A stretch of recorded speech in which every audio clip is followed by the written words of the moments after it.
Para sa episode na to, pupunta tayo sa isang lugar na puro Carhartt. Yo, tignan nyo yung panahon.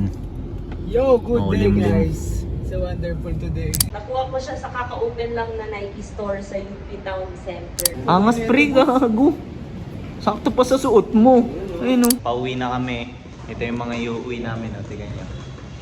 Tapos may hawak pa kami dito.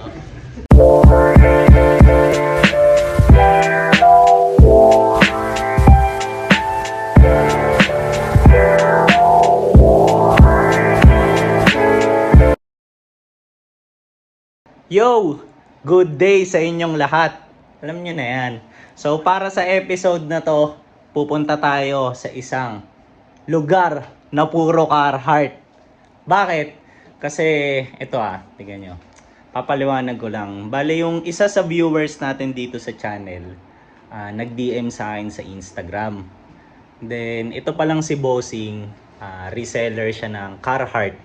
So yan. Carhartt hindi yung Carhartt whip. Then speaking of Carhartt whip, ibahin lang natin. 'Di ba, nag-open lately dito sa Manila. Tapos itong si Bossing, balikan lang natin. Inalok niya ako. Tsaka itong si Vision Vulture. So yan. Na pwede daw kaming mag-resell ng Carhartt shirts, specifically yung K87. Tapos pinapasilip niya ngayon sa amin yung mga stocks niya para pwede nating i-alok, 'di ba? Sa market. Halimbawa, dito sa channel ko, sa profile ko, sa social media accounts namin, kahit saan, 'di ba? So ngayon, ayun yung mission natin, 'di ba? So samahan niyo kami kasi ito. Sama ko yung pinakamalupit na photographer sa buong Pinas, and si SBD, pinakamalupit na sneaker vlogger dito sa Pinas. So, ayun yung magiging mission namin. Samahan nyo ako, samahan nyo kami. Let's go! Yo, tignan nyo yung panahon. Yo, good day limlim. guys. It's a wonderful today. Guys, nakikinig kami kay Rihanna. May ma-update lang sa viewers no? Eh, alam nyo naman kung gaano ko kayo kalab di ba? Malapit na kami. Excited na ako. Tignan natin kung ano mga mangyayari, di ba? Andito na kami ngayon sa tapat ng spot. Then waiting na lang kami dun sa contact namin dito. So, di ba? Parang mga bypass operation no? Di ba? Ganun gumalaw tong natin, crew natin, di ba? So, hindi mo alam kung legal o illegal yung ibebenta Pero syempre Carhartt, di ba? Siyempre doon tayo sa legal. Clean money tayo, boss. Clean money, tapos na tayo dun sa illegal money, sa crime money. Yo, andito na kami sa place, sa spot, then kasama namin si Boss Axel. Ayan. So titignan na namin yung mga stocks. Then dito na kami sa 39th floor, ang taas na namin. Let's go!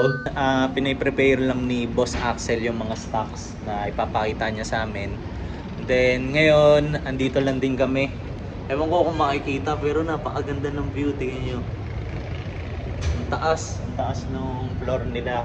Then pre, ano man sabi mo pre? Pakita ka naman dito. Busy ka kanina mag-drive Lonely sa top guys. Pero ganito ang view. Diba? Flex na naman putang ina.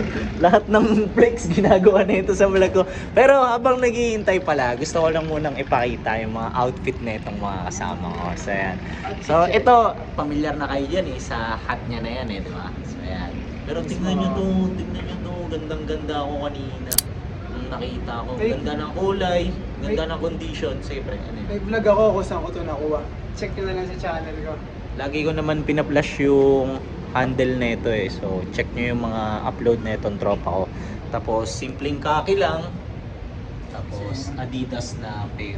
Tapos ito naman, papakita ko yung outfit na ito. Dito ako nagulat talaga sa color combination kasi gandang-ganda ako So, madam, ano muna yung cut mo? Ano tawag dyan? Ito, bigay ito ni All in Your Head sa Instagram guys. Check nyo siya.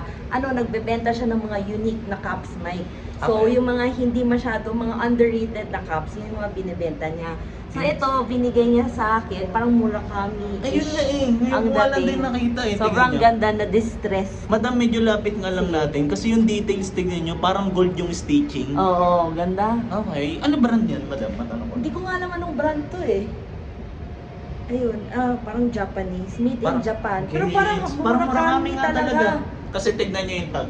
Ayan, pakita natin yung tag. Murakami talaga. Ayan. Diba? Galing. Okay. Tapos, And ayun then, yung hat niya. Oh, yan yung hats So, ko. tingnan niyo. Tapos naka-black top lang ako na plain. Tapos jacket na Uniqlo, Okay. na top, na hoodie. Tingnan nyo, napakaganda ng kulay ng pants. Alam nyo ako sa olive green, di ba? Tapos tingnan nyo yung tinerno niyan sapatos. Oo. Kanina ko pa binati ito eh. Oo. Madam, ano tawag dyan? Para ma-flash ko. Nike Air Rift ang tawag. Tapos ang colorway na to is Baroque Brown.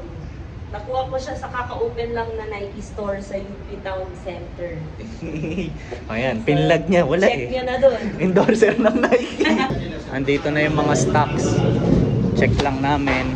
So, lagay ko lang to sa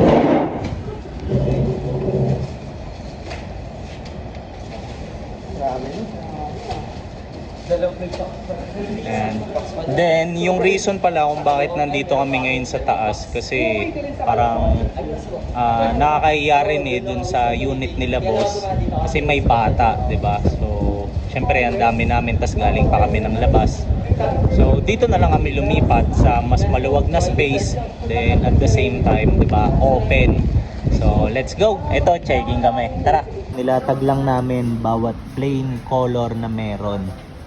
So kung makikita nyo, merong puti, baby blue, tapos parang ito desert brown daw. Tapos ito neon orange. Ito madalas ako nakakakita nito. Tapos ito parang emerald green, tobacco brown, dark gray, navy blue, wine, tapos yung normal na itim. Nasa plastic lang eh, pero kanina nahawakan ko yung tela. Grabe talaga pag Carhartt. Heavyweight talaga yung material. So, ang ganda. So, if ever na interested kayo, alam nyo na. Yo, may inakyat sila bossing. Tingnan nyo naman. Napakaangas, free. dito ah. Grabe yung navy blue. Tapos ganito yung... Kulay, pre. Ay, kaya nga eh. Tsaka yung print. Pre, sukatin mo nga pre. Pakita natin sa... Ito boss, Ay! HM to.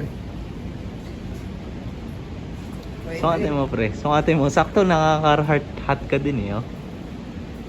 Ano pag nakita na yung Brother, dito lang. Dito lumakuha yan. Napaganda tambay mo, pare. Yo, ito susukatin ni Vision Vulture. Yung hoodie. Tingnan pre. Angas pre, gago. Sakto pa sa suot mo. Ayun oh. Habang nagkukwentuhan sila doon and kumukuha ng orders kasi may mga nag-i-inquire na sa kanila eh. Ako naman gusto ko lang i-take tong opportunity para ipaliwanag na 'di ba? Recently may nag-open na Carhartt dito sa atin. First ever Carhartt store sa Pilipinas. Pero para lang sa mga hindi pamilyar, yung nag-open na store kasi dito sa atin is Carhartt Whip. So Carhartt work in progress. Then itong Whip, ito yung parang branch ng Carhartt, sister company nila na more on na focus sa streetwear. Then ito namang sinusubukan naming i-alok ngayon, which is yung model na K87. Under talaga to nung Carhartt brand, hindi Carhartt Whip. Okay? So still wala pa rin neto sa Pilipinas, kaya kumbaga nandun pa rin yung advantage and opportunity na pwede kayong makakuha ng ganitong model or specific design kasi nga wala pa sila dito, 'di ba? So yan. So ito, waiting pa rin ako sa kanila. And ayun nga, if ever na interested kayo dito sa K87, balak namin ibenta to ng 1.5 each kasi ang presyuhan niya usually goes around for 1.8 pataas. Okay? So kami 1.5 lang per piraso. Tapos if ever na mas madami pa yung kukunin nyo, tsaka na lang natin pag-usapan yung presyo kasi pwede pang mas bumaba. Okay? So ito, ginabi na kami, then pauwi na kami. Ito yung mga iuwi namin, tingnan nyo. Tapos may hawak pa kami dito. Dami, di ba? Ayun, oh. Sabi ni Boss Axel, ipakita din daw yung kanya. So, alam nyo na, if ever na interested kayo sa K87 Carhartt Pocket T, kuha kayo sa amin, DM nyo lang kami sa mga social media accounts namin ni Vision Vulture. Tapos ang kagandahan kasi sa... Or kay SBD rin. Ito rin. Diba? May nakuha na eh, no? So, yan.